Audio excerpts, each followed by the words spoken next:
My objection is drug use, and the character that's associated with that, and the statement they didn't, where is it?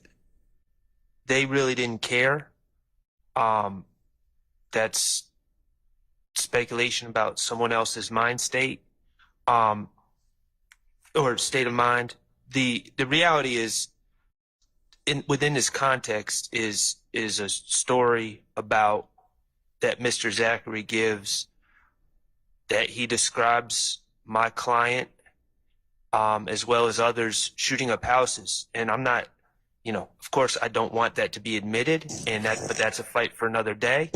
But I'm not objecting to that on any of these bases, but I am objecting. So I'm not objecting to him talking about that at this time, but I am objecting to him pontificating about my client's state of mind as this was going on, because he can't really speak to that. So that would just go to they really didn't care part. And then you're saying the fact that he's saying they were taking Xanax is...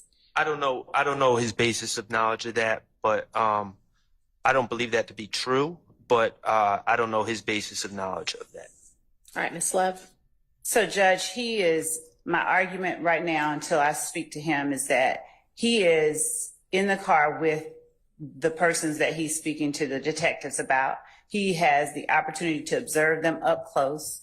The question posed, as the court can see, is did they feel some kind of way that you didn't get out of the car? We believe that the evidence has shown and will continue to show that these people he's in the car with that are shooting up these houses are his friends. He's known them for a long time, and his personal observations of them and personal knowledge of them is what allows him to make the assertion that he does, that as to why they didn't care that he didn't get out of the car while they're facing arguably danger. They're the ones getting out, according to Mr. Zachary, doing the shooting, but they were high, essentially. So that's the reason why they didn't mind him not getting out of the car. We'd argue that it's intrinsic.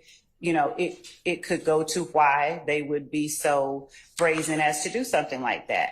But the fact that they were high while they were shooting, the fact that it incidentally touches on someone's character. Okay, so I don't have I don't think I'm going to overrule it as to character. And if you can establish that he actually knew they were on Xanax and high, that's fine. On the they really didn't care part, are you maintaining that part should come in? Yes. Because his observation is that they didn't mind. He's offering up an explanation as to why. Basically, the investigator's a little bit incredulous that, wait, you... Right. What's the motive? The motive's just they were high. Yes. All right. Well, if you can establish that he knows that they were on Xanax, then I will let you use that part. So overruled as to character and sort of like to be determined as to the basis of knowledge on whether they were high or not. I put subject to foundation. Okay.